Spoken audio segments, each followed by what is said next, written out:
All righty, let's get started. Well, today I'm interviewing Mr. Lamar Crutch. He is working in accounting and pursuing the CPA. So we're going to go through his background, his interests, and what his journey has been. And we'll let him explain or elaborate as much as he would like to or not on different questions or subjects. But the floor is his, and I'm just here to present the questions or scenarios, and we'll take it, see where it takes us. So please say what your actual name is, if you got more than what I just said, and your current age. Good. So again, my name is Lamar Crutch, and I'm 31 years old. Gotcha. So what age or year did you decide you want to be a CPA and start pursuing it? I think when I was in college, around like 19 years old, I was like, all right, this is definitely the field for me. This is something I definitely want to do. So around that time, and then I kind of got around a couple of people who were talking about it. Teachers were kind of pushing it. So like, all right, this is something I'm going to do. I just need to figure it out. Gotcha. So what city and state do you currently live, and where are you from? Okay, so I am from Charleston, South Carolina. That's where I was born and raised, in the Berkeley County Low Country area of South Carolina, and I currently reside in the greater Atlanta area. Gotcha. So what colleges or universities did you attend or currently attend? So I wanted to go to Duke, but I didn't go to Duke. Ended up graduating from a magnificent HBCU called Benedict College in Columbia, South Carolina. Gotcha. And what is your degree? What'd you major in? And got my major. I got my bachelor's in accounting, and then I started my master's program at Strayer University. Gotcha. Are you currently in the master's program now? I kind of took a little bit of a break because I have enough credit hours to sit for the exam and everything. So I was like, all right, well, now I kind of want to focus on the exam right now. Did you go right into graduate school? No, I wish I would have. I wish I would have. Why you say that? Because I feel like I would definitely be a lot further along in my career had I been able to go right into it. Definitely. Gotcha. Okay, and so right now you're on a break, or you are just focusing on the CPA? Just focusing on the CPA now, because upon graduating, I was able to, lock down a couple of decent jobs. So I definitely picked up all of the skill sets, and, I was able to kind of get promoted here and there. But, eventually you hit a roadblock on promotions without your CPA. So now it's like, all right, there's no more games. Like, if I want to go any further, if I want to get any higher, I need to get this certification done.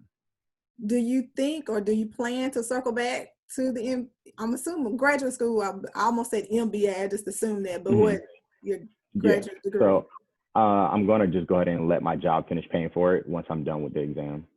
Okay, it is a master's in business administration. Yeah, with a concentration in accounting. Well, actually, it's going to be a master's in accounting with a concentration in tax. Okay, gotcha.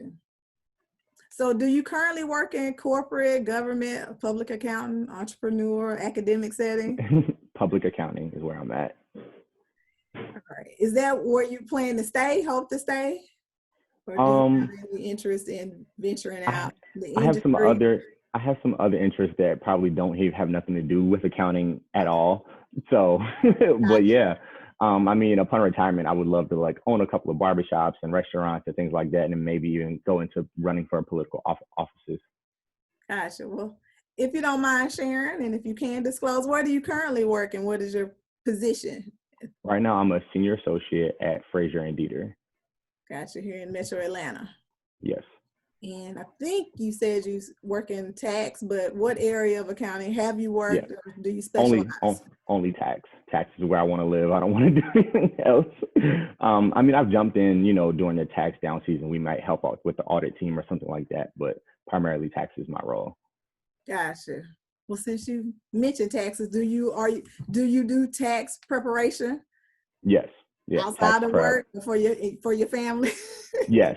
I definitely help out my mom and my friends and making sure that they're doing all the things that they need to do and getting it all done correctly. You're the resident tax expert of the family? Yeah, that's what I kind of became that person out of nowhere. Right, of course you did. All right. In regards to the CPA exam, and what review course are you plan to use, and why did you choose that particular? I'm going to start with Becker. Well, I'm just going to go out there and just buy the most expensive version of Becker. It gives you, the unlimited time frame to study. It also gives you the like one-on-one courses and a bunch of other stuff. I was looking at it earlier today, and it looks like right now it's kind of on sale. So I'm gonna go with that. I also looked at Glime, but Okay. I know some people who said they've been studying with Glime and they haven't really been as successful with it. So I'm just gonna, put my money where my mouth is and go for the best one. They say that Becker's the best one, so let's see.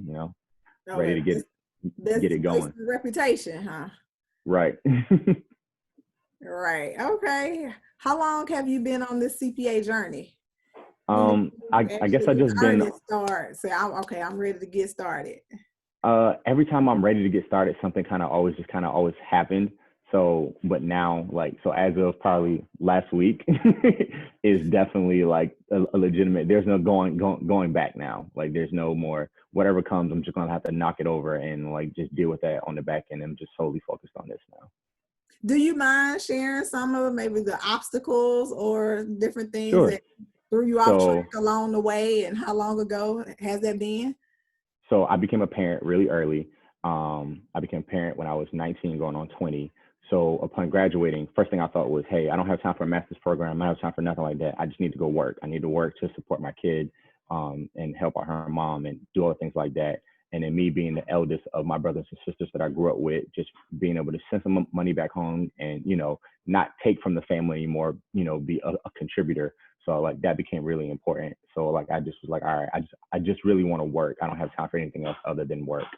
Um, and then when I finally kind of got back on track with my master's program, I was like, all right, well, I need 150 credit hours and this, that, and the third. I know I graduated with like 125 or something. Let me start the master's program. So I started that, got enough credit hours to where I'm over the 150. So then I was like, all right, let me go ahead and start, studying for this exam. And then my grandmother passed away, and I grew up with a bunch of like older people, and now they're all starting to pass away slowly, like one by one. So that kind of like took a big hit on me, and I just kind of fell into a bad state, but got reunited with the church, that definitely, and that kind of helped pick things back up. One thing my pastor had said that really like spoke to me when he said, the only reason you're still here is because when you were too ignorant and too stupid to pray for yourself, somebody else was doing it. And that was my grandma. That was definitely her. She prayed over the entire family. So I just always was like, all right, I'll be the person who now prays over the family. And not only that, God has shown me certain things I needed to know, what I need to be working on, and definitely like working on my CPA, continue to grow and, get to that, next income level and things like that. Gotcha. Okay. So just life. Yeah, just life. Life taking place, right? Yeah. Which probably goes back to what you were saying, wish you had started right out of undergrad, just stayed on track, right? Yeah. This used to be the running theme when I talk to people. Mm-hmm. But of course, it seems in our families or our background, things just seem to come up can easily throw us off track. Yeah, definitely. And there's never like a lot of times there's no one to fall back on, because, there's not a lot of us who have finished school or are doing anything grand, they're just living kind of paycheck to paycheck. So you don't never want to take from somebody who just have enough to like get by.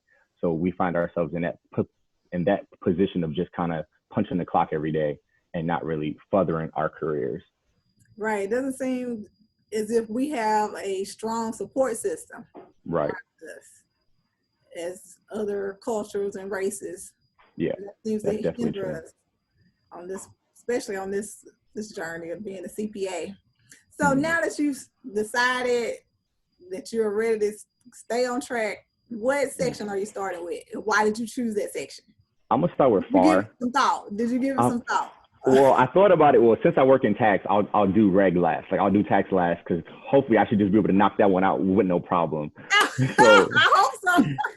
So let me just start with FAR. So I'm gonna start with that one first, and that way, once the 18 months start, and then if I feel like, oh, I'm coming up against the clock, then I'll just like knock out tax or something. Gotcha. Have you heard anything about FAR or the various section order? Have you been reading or getting a little bit from anybody what strategy to take? So with my new firm, I have a mentor assigned to me. He's a partner of the firm, and he was like, dude, do FAR first. Just go ahead and do FAR. He also told me that when you're studying, never study for more than 30 to 40 days at a time, because after that, you start to forget stuff. You won't retain information as much. So just cram as hard as you can between 30 to 40 days and sit down, take it. It's the running joke that CPA stands for can't pass again. So he was like, yo, just go ahead and get it done. Right. You don't want to torture yourself. If you can, if at all possible. Right. Gotcha.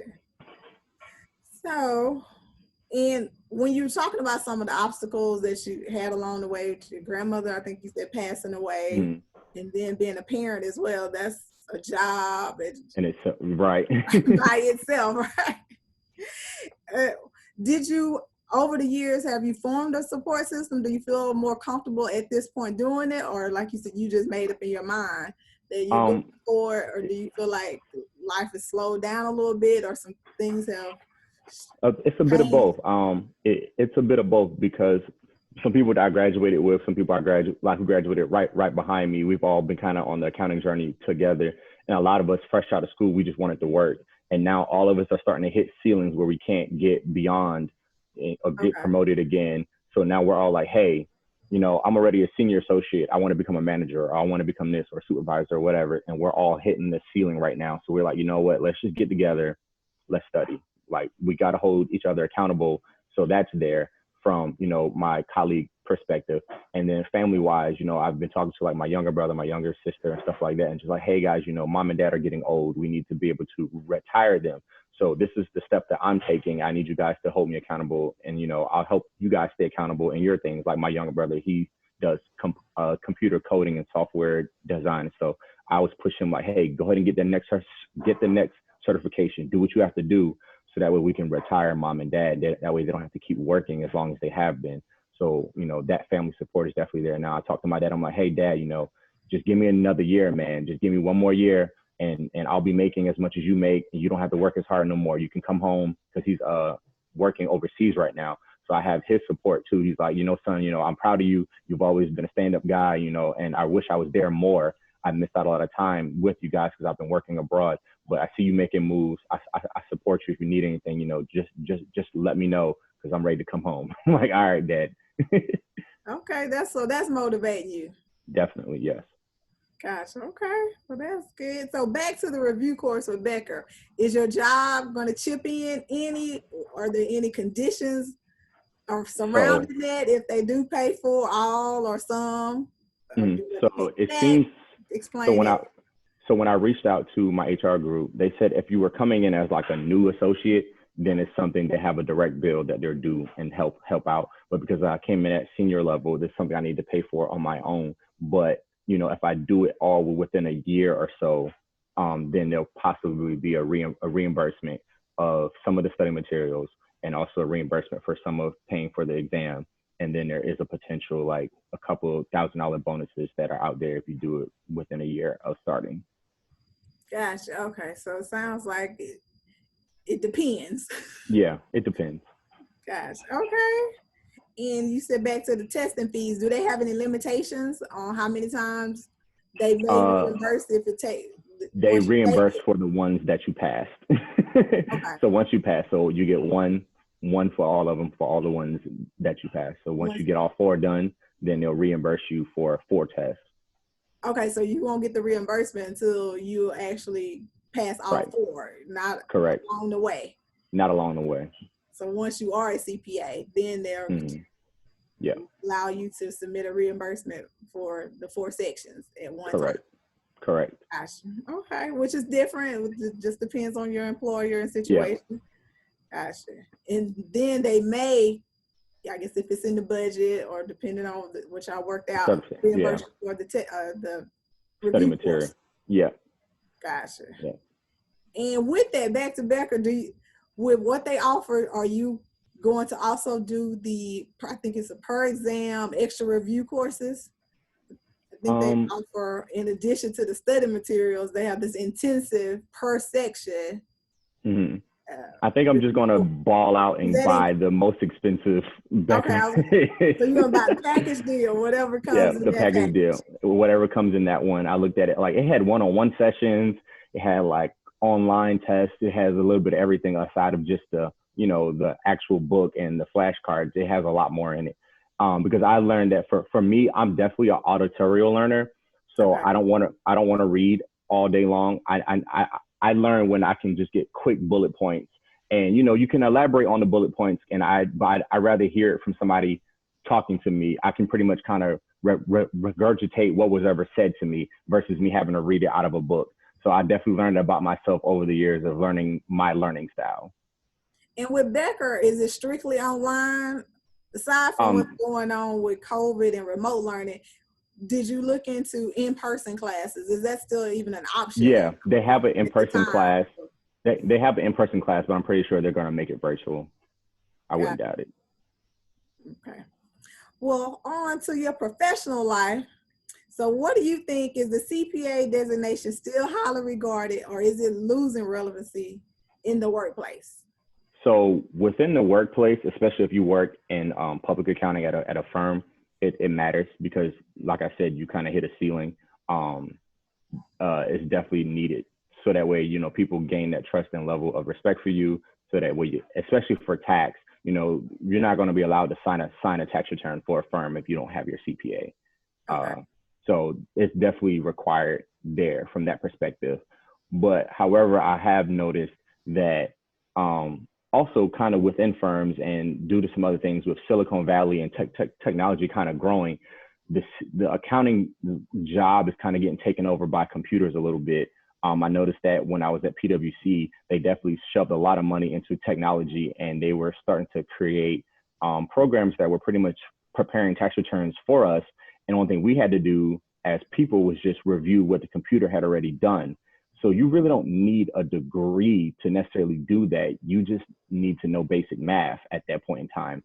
So because of that, I don't want to downplay people in India because I don't know what their curriculum or anything like that, but I know that they offboarded a lot of work from my office in South Carolina to India, to where the office I used to work in South Carolina pretty much doesn't even exist anymore. Like my whole team is gone. They just replaced it with people in India. It's cheaper labor because they're just pretty much reviewing what the computer is doing, and you don't need a CPA to do that. Oh, so that's like kind of 3 different follow-up questions I could go with that. So yeah. when they did that, replaced it with AI, artificial intelligence, which is what every industry is talking about, but especially ours because it's repetitive tasks.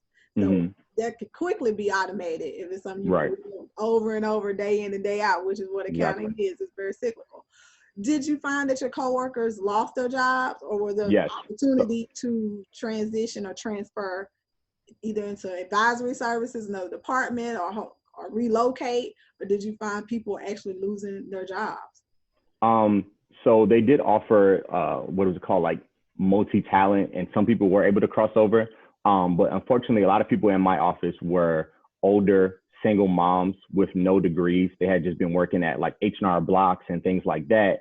So, you know, those tax skills were transferable, but, you know, where we were at, they didn't require them to have a degree. But then when they were trying to get switched over to audit or some other role like that, without a degree, they found themselves without a job. And then they did offer us, you know, a chance to pick up on some of that technology skills with certain programs like Alteryx and other type of like AI programs or whatever. You could kind of learn some of that coding and things like that, and then you could get transferred over to that talent group as well. So some people were able to pick up on that, but the vast majority of people just were out looking for different jobs or ended up without a job. Right, which is what a lot of people are fearful of when they talk about AI, especially coming into the accounting industry, which is interesting on where you experienced that firsthand. Right. I'm happy I actually jumped ship before the email came out, because like I left in like April, and then around like May or June, I reached out to one of my friends from back then. He was like, yo, we just got an email saying that our last day is August. I was like, that's crazy, dude. I'm happy I left. Oh, I'm and happy you I had went no ahead and clue left. that was coming, or did you? I already knew. about? There had been rumors about it because I was a supervisor, so I kind of was privy to some knowledge. So I kind of had a feeling something wasn't going right because at the supervisory level, I managed work more than I managed people. So so every year I would get a set number of hours assigned to me that I would assign work to my team. So, it went from, one year I had like 30,000 hours assigned to us. And then the next year it was like 20. Then the next year was like 10. Then next thing you know, I was getting assigned like 3,000 hours. And I was like, 3,000 hours is not enough hours to keep my entire team busy. Something isn't right here. This doesn't add up. And I get that the AI is great and the AI is, taking up, a lot of our time. And, so I get where we're not spending 30,000 hours to get anything done anymore, but we should still be hitting 10,000 hours. What is this 3,000? Like where are the other 7,000 going? And then, so the next, I started getting calendar invites to transition what I was doing to people in India to teach them what I had been doing and managing my work and reviewing what the AI was producing for us. So I was a part of the transition of moving some of that work over to India. And then I was like, all right, I got to get out of here. Gotcha. And you worked in tax at that time? Yes, I was still in tax. Yeah. Tax. And you were able to transfer to Yep. the Atlanta area and stay and worked with a smaller regional firm. Gotcha. Okay. So with that, you saw, like you mentioned, some people just lost their jobs because they didn't have the credentials or possibly the degree. Right. And that may have limited them. But at the same time, you've been working alongside them and they didn't have it. How did you feel about that? Or what was the talk or your thoughts about that? And then you're thinking, okay, I want to go ahead and get my master's and a CPA, but you got people right next to you doing the same job without having that. Right. And see, so for me, it was because, so when I came in, those are the people that trained me, of course, because they were already there. But I hit the ground running. I soaked in as much knowledge as I could from them. And then when they started saying, hey, does anyone want to be a supervisor? We got new work coming in. I shot my hand up first. And I looked at what the HR had sent out, as far as what were the requirements. Requirement was like, you need to have worked in tax or whatever for at least a year, and you need to have a bachelor's. And I was like, well, I meet all the requirements. I need to make more money because I have a kid. So let's go. I'm about to turn 26. I'm about to get kicked off my parents' insurance. So I need more money. So I was like, all right, well, let's go. There were some groans because I was new and because I was younger. Like, oh, how did this young guy, he's managing me. I'm 45 years old. I'm 50 years old. And this guy's only 24, 25, 26 years old or whatever. But because I was always really respectful to them, I was always fair. I always was the supervisor I wanted someone to be to me. I would whenever they assign my team to me for that, year, I'd be like, hey, just let me know what you want to do, because we were hourly. So if you're somebody who just needs to come in and you just need to just do your core hours and get out of here, that's fine. I won't assign you more than that. If you're telling me that you need extra money, I'll find you the overtime. The work is definitely there. And I think that's what my team really respected about me. And I definitely was I was the kind of supervisor to where if I knew you were up working late, I was up working late at 1 o'clock, 2 o'clock in the morning. Like I would never leave you hanging, because if you had a question, your supervisor should be available, and I just kind of managed my team to where, I had those early birds who came in really early at 6 or 7 o'clock in the morning. So for them, I would stay up late and review all their tax returns overnight and assign them work overnight. So that way, when they got to work at 6 and I'm asleep, they had something to do until I got in. And then I had the younger crowd who had just graduated from college a year or two, probably like 3 years behind me. They just wanted to come in at 9, leave right at 4, get in, get out. So, I had, work set up for them so that way they can so I just kind of managed it to where everybody got what they wanted out of the experience as far as that goes. And then I had a few people who definitely wanted to pursue their CPA and pursue things like that. So those people, I would give them the harder returns, the ones that would challenge them, and then I would sit them aside and give them, extra critique on their review points or whatever. So it was kind of like, I would give them what I was hoping someone would have been giving me, but there weren't any CPAs in that office at the time. So I was kind of like good at what I was doing, but I didn't have a mentor. So there was no one leading me anymore. I was just kind of flying at the seat of my pants. Gotcha. Okay. Well, it sounds like you're an excellent supervisor. Anybody who want to work for you, you can relate to them, you understand, you're willing to chip in. But I'm not friendly though. I'm definitely like, I don't want to talk about your personal life. I just want to work. When you swipe your badge, you cracking a right. whip. Let's go. When you swipe your badge at the door, leave that stuff outside. We come in here, we're going to work, and let's work. Then I get to it, you're going to have your days. And if you want to sit down and talk, you can go talk about it. But I just want to get my work done and go home. We can party later. A long drawn out conversation, huh? We can come on, get to the point, huh? Exactly. Like, let's just go ahead and get out of here because I don't want to be here any longer than I need to be here.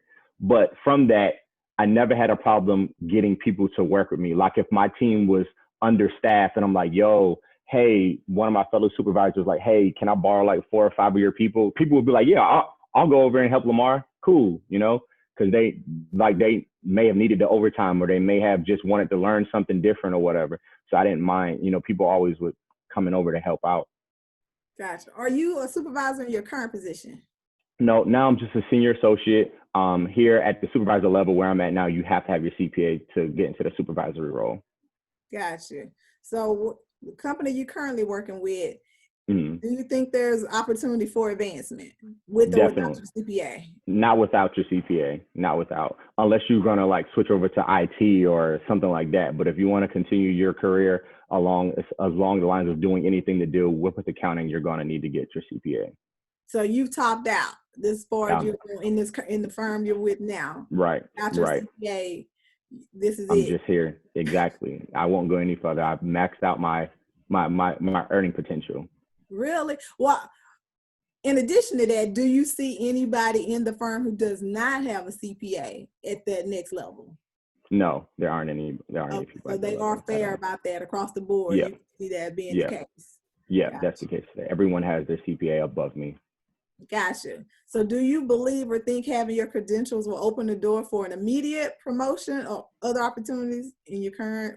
Yeah, I can definitely see that. I can definitely see that because that was something that we even talked about in my interview. They were like, yo, you already have the managerial supervisor experience. You just don't have your CPA. So, you know, we're going to assign you a buddy who is a current supervisor who is the role above you. And then we're going to also give you a mentor who's a partner. And these two people are the people that you need to go to. So as soon as you're done with your exam, or if you even have questions about it or how to study or whatever you may need to, reach out to these two people. And then once you're done, you need to reach out to them and say, hey, you know, I'm ready to start moving up to supervisor or manager. And these two people would definitely make sure you're doing all the things that you need to do to get to where you need to go. And I've even asked some people, you know, like people who've been there for like 4 or 5 years, maybe even 10. Like one of the guys I interviewed with, he's a partner. I think he's only been there for like 7 or 8 years, and he started at associate, and now he's a partner. So there's definitely the trajectory. If you want to go, you can go. You just need to have your credentials and be focused and be serious, and they'll promote you. Gotcha. So you under the impression with those 3 letters, they will reward you. Yeah, I feel it coming. Of course, nothing is guaranteed, but do you think immediate, along with the promotion, a salary increase? Is that pretty standard, or you're under that impression, or again, it might come to, it depends. I think it may budget, or I think it may be a depending thing. I mean, I'm pretty sure, of course, obviously, if you get promoted, then your salary will change to match that, you know, title that you currently have. But I also don't think I would be scared to just straight up ask and say, hey, you know, you hired me at this amount with the skill set I have because I don't have my CPA. Had I had it, I know this is what you would have hired me at. And I don't feel scared bringing that to someone and asking them, is this possible? I feel like that door is definitely open. And all you have to do is pretty much just kind of ask and see what they say. And with that, do you think, is there a scale or range, or would you be coming in maybe entry level into that position? Do you think it's in line with industry standards, or because you work there and have some additional experience that'll work in your favor? I think it's both. I think they also are doing things within the standards, especially for the Atlanta area. Because from what I've been seeing here in the Atlanta area, they're starting like senior associates anywhere between 65 and like 85,000, depending on whether you have your CPA or not. And typically, if you don't have your CPA, then they're not going to pay you more than probably like $74,000 a year without your CPA. But when you have it, now you're going to start talking about between 80 and 85K at a senior associate level with no problem. With the CPA, with your Yeah. credentials. Yeah. Gotcha. So you've said several times, tax is your baby. That's your area of expertise. Yeah. Definitely. And once you get your CPA, what do you envision, or what are your aspirations if you stay in that firm, or if you jump ship to another firm, or maybe start your own? How do you plan to use your CPA in the tax area? Definitely want to stay within a firm. Hopefully I can stay in this firm. Hopefully everything just works out perfectly fine. I can just stay here. I just want to continue to go up. I want to go ahead and maybe even skip past the supervisor level and go straight to manager. And just go for it. Like I just want to go as far as I possibly can. When I talked to my mentor, he was like, hey, if you just want to prep tax returns, go work at H&R Block. Okay. If you're serious about this, you need to shoot your way up towards partner. Go for director, go for partner. Don't just stop at senior associate. If you're going to spend the time to get a master's and a CPA, do not settle out around senior, do not settle out around manager. Push for director, push for partner. So I'm definitely going to follow those footsteps in that advice. So what does that look like? What are you overseeing at that level? So tax experience, what are you doing? What does someone in that position and those credentials and experience, what do you do besides have the corner office, you drink your coffee and crack your whip? But are you the person, as you said, signing the tax returns, or Yeah. are you assigning work still at that level? What does that look like? So for every firm, it varies, but I know here, you're definitely going to start signing tax returns once you get, beyond that manager level, senior manager level. The firm can start trusting you to sign tax returns. And then also at the manager level, you're going to start, you're going to start to engage with the client more directly. So, you're going to start, reach out to the client for missing information. You're going to start calling a client to follow up with them. They may call you to ask you for advice, or, like, hey, I'm about to sell my company. How is this going to impact me on a tax level? Or, hey, I'm about to have this extra money coming in. Can you shoot me a forecast or some type of a tax planning on what I should do with this? So you're going to start having those conversations with the client more often at the managerial level. And then when you start getting into the director and the partner level, you're not only just doing those things. You're still maybe assigning some work at the director partner level, because you may just have a closely held client that you don't have a manager working on the client. But so you just deal with that client on your own, but you probably still have a senior or an intern or somebody preparing the return for you, and you're just reviewing it and getting it signed or whatever. And then also, at that partner level, you're going to be responsible for bringing in new clients, and also taking a client that we currently do have and finding out if there's any other services that the firm may offer that we can, potentially do. Like, okay, well, this is a tax client. Can we help them out with audit? Can we help them out with consulting? So then you start connecting that client with the other partners as well to see if there's more work that we can do for that person. And then, of course, finding new work at the partner level and making sure that, that the firm's growing. And then also helping to develop different curriculums and training. So, new training programs for people that are coming in, making sure that they're learning all the things that they need to learn at the intern level, at the associate level, just really making real decisions for the firm in its, life and where it needs to go. Oh, gotcha. So in your experience, and maybe one or both, do you do primarily like high net worth individuals or estates, or is it business, corporate tax? I do both. A little bit of both, but right now I'm on the pass-through team, so I'm doing a lot of business returns, but they're typically for high net worth individuals, so I end up doing the personal returns too, along with the family and trust and state returns. So I do like the whole gambit. I think with our firm, our high net individuals start at like $25 to $50 million and up is when we start to fall into that high net worth category. But when I worked at like PwC, high net worth was working with companies like JP Morgan and Chase, where I was doing partnership returns for some of their investment companies and things like that. With JP Morgan and Chase, I was helping out with those investment vehicle returns. So, those returns are saying, like $100 million and a couple $1 trillion. So Whoa. That's high net worth too. So, it depends on the size of your firm, what you consider high net worth to be. But I've seen, the regular returns where, someone has a W-2 with $20,000. Then I've opened up a return and the W-2 says they made $1.5 million. So I've seen a little bit of everything. But the process is still the same? Process is not exactly the same because, with the more money you make, there's more planning that goes into it. Because, when you get into that higher market of income, you're going to want to start to itemize because the standard deduction just isn't going to do enough for you. Okay. And then if you have other things going on with your businesses or so forth, you're going to make sure that your depreciation is right and that you're expensing everything that you can possibly expense to get that taxable income down as far as you can possibly get it down. So, those are going to be different conversations. With more money comes more problems, different headaches, I guess. So, but at the end of the day, the overall process is still the same of I want to get your taxable income as low as I possibly can. Right. So that way you can pay the IRS the least amount of taxes that you can possibly pay. That's always the end goal. Whether it be this year or years later, we're trying to accomplish the same goal on every single tax return.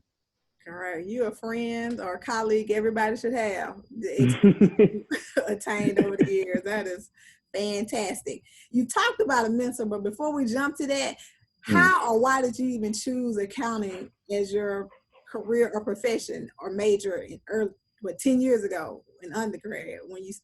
So I fell into it when I was in high school. I was on yearbook staff and I thought I wanted to do journalism and things like that. But my yearbook teacher or instructor or whatever, she saw that I was really good with math, really good with numbers. I was doing really well in my calculus class or whatever. And then she realized that when we were out selling ads for the yearbook, I was the person that was always in charge of kind of collecting the money. I kind of fell into like that treasurer role. And I was showing her how to, kind of keep the books a little bit. She was like, Lamar, you should go into accounting when you go to college. Don't just sit here and do journalism. Like, you're a great writer and I love reading the things that you write. And, you always try to find the truth in things and, you're really good with your words, but I think you might be better at accounting. So when I got to college, I was like, all right, well, I'm gonna do what she says because I've been trusting this lady for the last couple of years in high school, fell into it.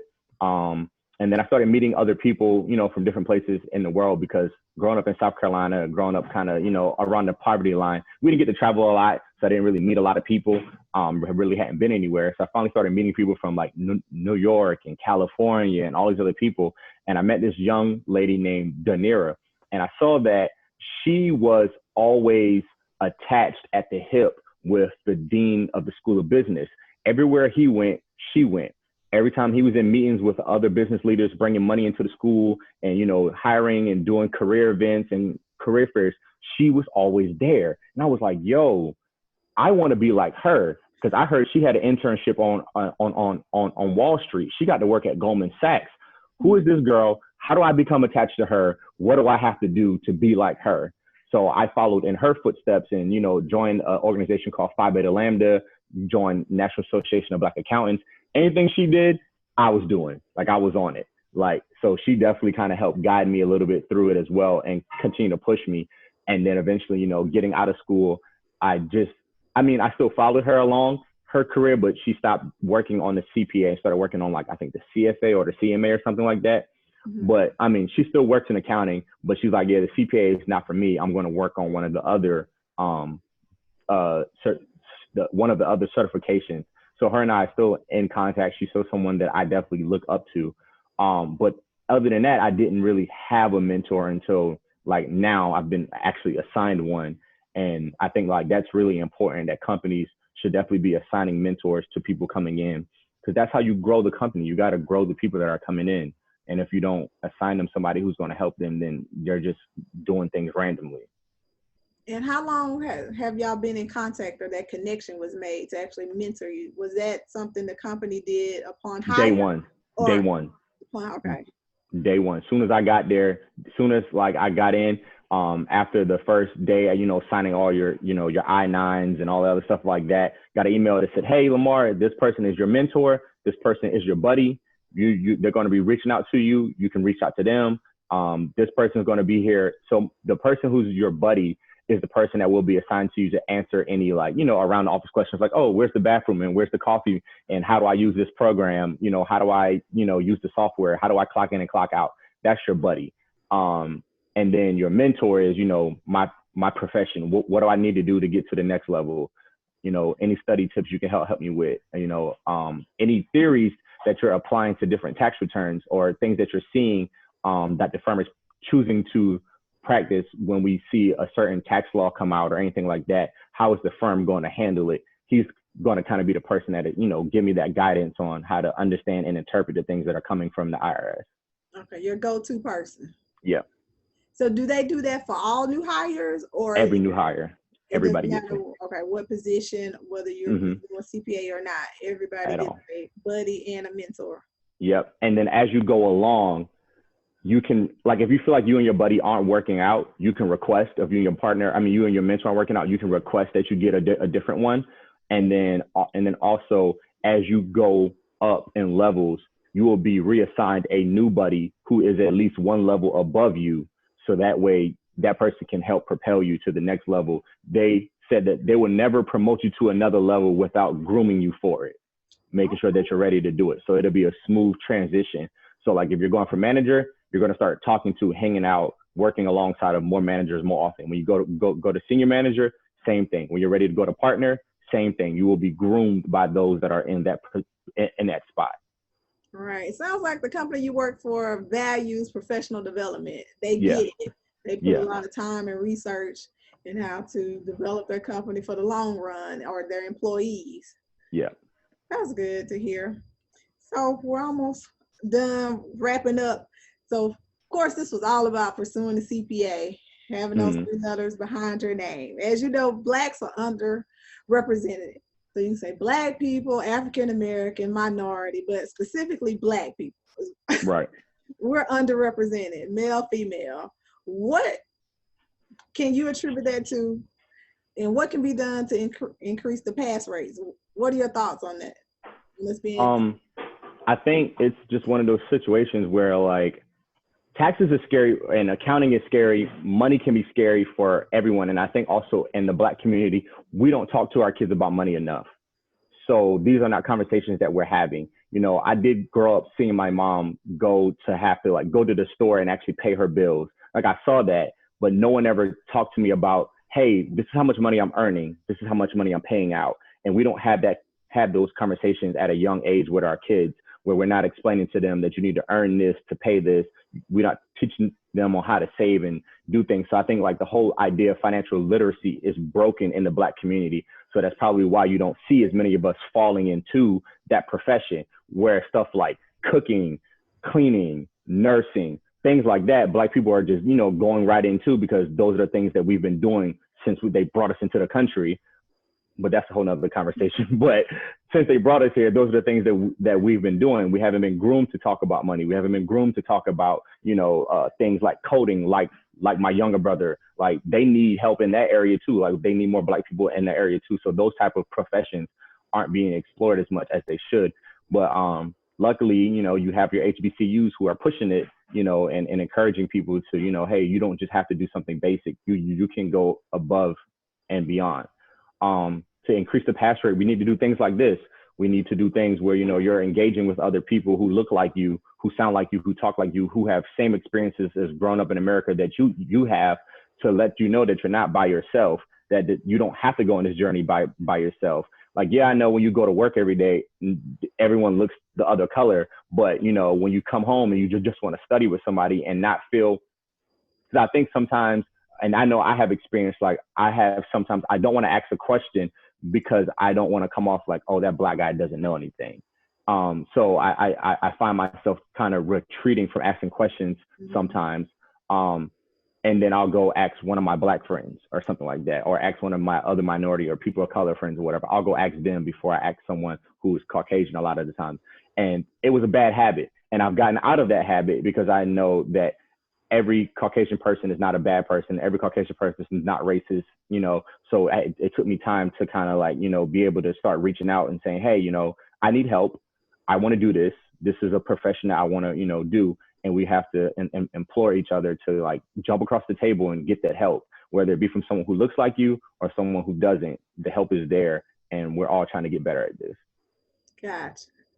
Yeah, we are underrepresented. So in your childhood, how many CPAs did you know? Zero. Okay. Zero. Once you were an adult, outside of the workplace, how many CPAs? Zero. Okay. Not one. And now that you've been in the profession a while, actually pursuing the CPA designation, how many Black CPAs do you know professionally, and maybe that you have met out socially outside of work? How many Black CPAs do you know now? Probably like only like five. And that's not a lot at all. Exactly. That's you proving my point. So how do we get people in the profession if we're not seeing and we're not exposed to it? We don't even know anybody who works in that area at that level, or you don't come in contact with them until you're actually doing the work, maybe professionally, which by that point you probably already decided as an adult or a person what career field you're going into, or already in it when you meet somebody. Which is interesting. I think we have a long way to go. However, what do you gotta reach back? Exactly. I think, and something that just kind of burns me up or gets under my skin when they talk about the careers, or if you ask kids what do they want to be, but adults might lead off with something. What are the 3 things do they always name, or at least 2? I'm sure you can rattle them off right now. They want to play sports or they want to be a rapper. Like, that's it. That's all. And maybe a doctor. Yeah, okay. Yeah, on the entertainment side. But if they are going academic to actually go to college, what fields are they probably going to? A lot of them are trying to become doctors, but they end up becoming nurses. And then I see a lot of people falling into mass communications. But to me, that's just another form of entertainment. And those are the only things I see them really like. That's because when I graduated and I was able to like look at the pamphlet of people that were graduating, people with accounting, because I think I graduated like maybe 400 people. Only 4 of us had degrees in accounting. Wow. So the field is wide open for us. Like it was just, I was like, this is crazy to me. It was like 4 or 5 of us. And when I started, I believe like when I first started as a freshman, there was like 20 of us who had declared accounting to be our majors.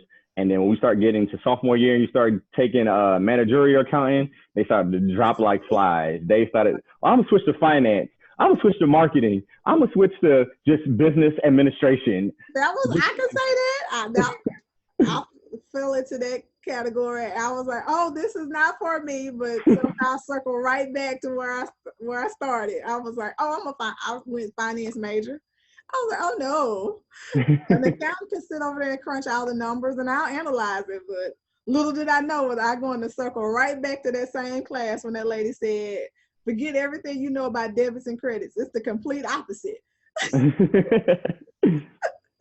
Little did I know that would happen.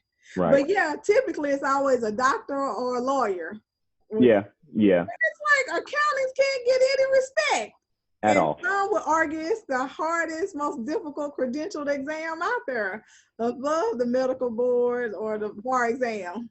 Yeah, definitely. You can't get any love. And none whatsoever. But I think it's because, again, we don't talk about money in the Black community. We don't talk about it. We don't have real conversations about it. So we're not going to fall into those type of careers that deal with money. So you mentioned that. Have you made it a conscious effort to teach your child about it, or within your immediate family? Since you are the go-to tax expert, do you start talking about wealth building or generational wealth? Is that part of the conversations? So with my younger brother, all the mistakes that I made with credit and loans and things like that, I went back and was like, hey, bro, don't do none of this. Just do this instead. You know, like I've taught him all the things that he needed to know as he finished college and started to get his first job. And then with my child, she's 12 now. Probably about 2 years ago, her mom and I decided to get her first debit card and created her a bank account that has some allowance coming into it weekly. And so I have it split to where 10% of her money every week goes into a charitable giving pot. Then another, like I think 10% or 15% falls into a savings account.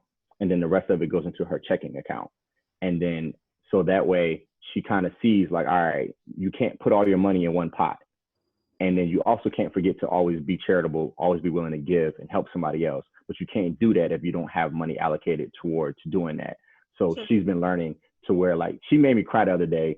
She actually took some of her money from her charitable giving account and donated it to a Black Lives Matter movement in Detroit. So like she did that on her own. She was like, Dad, I see all the stuff that's going on in the news. I have money in my charitable account. I'm going to donate it here.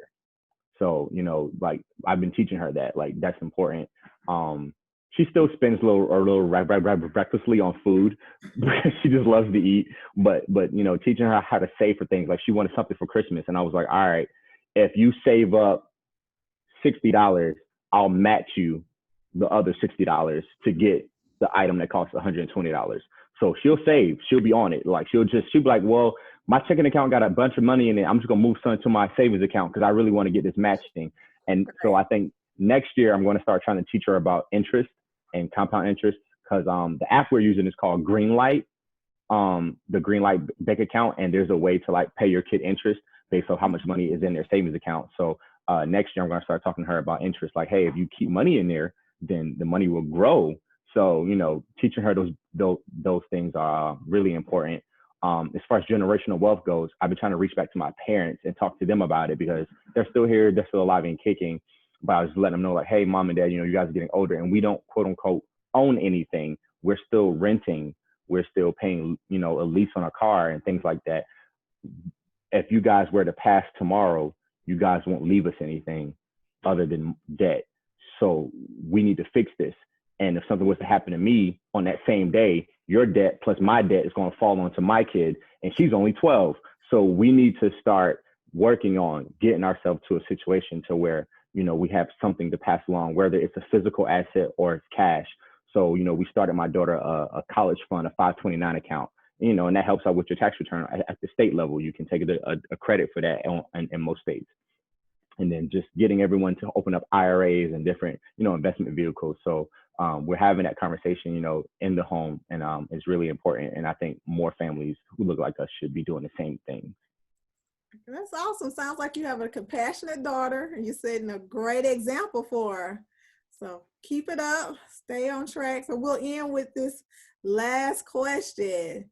Okay. So considering the times that we're living in with COVID and race relations, how are you going to stay on track with pursuing your CPA? Just stay in the house, wear a mask. But definitely, you know, staying in the house now, I realized that, you know, I'm not burning gas. So the money that I would have spent on gas, the money I would have spent on buying lunches, things like that, you know, or money hanging out with my friends or going out and doing things like that. All that money now is being funneled into buying my study material because I realized, you know, I don't have anywhere to go. Like, let's just sit down, study. I'm not sure what they're going to do exactly about the exam, but I know that now they said that the exam is kind of like rolling. You can just take it on the go. You don't have to like wait for certain periods to take certain exams anymore. Most states are updating for that. So I'm just ready to just sit down and just study. I'm going to schedule some Zoom calls with people I know that are studying for FAR, and we're going to all study for FAR together. And get well, that leads me to another question before we wrap up. Have you scheduled FAR? Have you? No, I haven't scheduled it yet, but I'm probably going to schedule it for at least, I want to say like October, and I think that'll give me, because I still want to get a little bit of adjustment since I just started at my new firm. I want to make sure I'm doing everything right at my new firm so I can check off all the boxes there, because you got to stay employed, because you got to take care of yourself. So and then there, I'm just going to cram out, study, get it all done. So you're, as you say, employed, full-time, parent. I didn't ask if you're married, but no, are you? Not married. Because I know that's an added responsibility too. It definitely can be. But you're working full-time, parent. We got a crisis, national, or I guess worldwide pandemic. Worldwide. But now you can take advantage of maybe this time to dedicate focus on studying. You're not commuting. Right. Anybody familiar with Atlanta, commute average might be 1 hour one way. So that's on the good day, 1 hour. So you at least have gained 2 hours in a day. I love COVID traffic. No, that is the only thing I appreciate about COVID-19 is the traffic is way better now in Atlanta. I can actually get up and drive places that used to take an hour and a half in like 30 now. Like there's nobody on the road. It's so much peaceful. The road is way more peaceful. I can appreciate that too. Although I understand a lot of people are going through, but there is a few benefits. In relation to what's going on. Anything else you would like to share, or something I missed, or you want anything to add, or advice you can give, or wish you had have gotten early on? Advice that I wish I would have gotten early on was just go straight into your master's. You know, take advantage of, you know, being able to kind of stay at home as long as you can. Don't be so. I think sometimes in the Black community we are rushing to get out of the house. You know, your mama say like, oh, when you turn 18, I'm putting you out. You got to get out. You got to get a job, or you got to go to school, or you got to join the army. But you can't be up here laying in the house. You know, I think we got to get out of that mindset, because, you know, then you end up in my situation where you're just working to sustain. And had I been able to stay home a little bit longer, then I would have been able to, you know, pursue my master's without having to worry about bills as much. I wouldn't have to worry about trying to do both at the same time. And I think sometimes our counterparts are able to do that in the Caucasian community. Their parents let them, you know, stay at home a little bit longer and do what they need to do. 18 is not the correct age to kick kids out of the house. It's just not, they're not really fully developed and ready to handle the things that are going on in the world at 18. They just are not ready. They aren't. But if you're, if you have the ability to fall into your master's program or anything like that, go straight ahead into it, study, get around the right people, pay for your exam, get internships, find a company that's willing to pay for things for you to alleviate some of those bills, and take advantage of anything that's given to you. All right. Good advice. Well, thank you. So I want to say thank you very much, Mr. Lamar Crutch, for taking time out of your day to Thank you for having me. And I wish you all the best on your CPA journey. Stay on track. Do not fall off your plans. Stick with it. But if there's something I can do, definitely reach out. If you don't mind, I will put your contact information with the video if you don't mind. But thank you for sharing your experience in tax, and hope to hear you soon say you're a CPA. You have those 3 letters behind. Oh, we're going to have a party when I'm done. All righty. Well, thank you very much. Thank you.